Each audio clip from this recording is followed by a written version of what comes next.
Okay, so before I put this handle on, and while I have that lid in there securing that hole, I'm going to try this out because I think it should be pretty fun. Alright, so I found this tube here.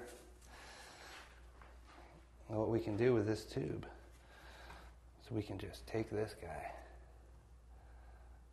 and just kind of go like this with them over the tube, okay?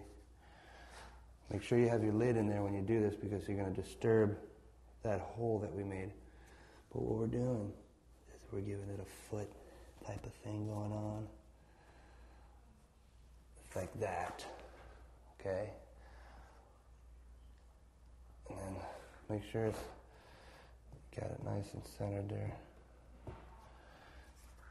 All right. Now you can see that, get this out of the way, you can see what it did. It kind of gave it this area right here, which is nice, because when you bring it to your wood kiln or your soda kiln, it gives it an area to react within the kiln, and it'll give you some nice effects down there.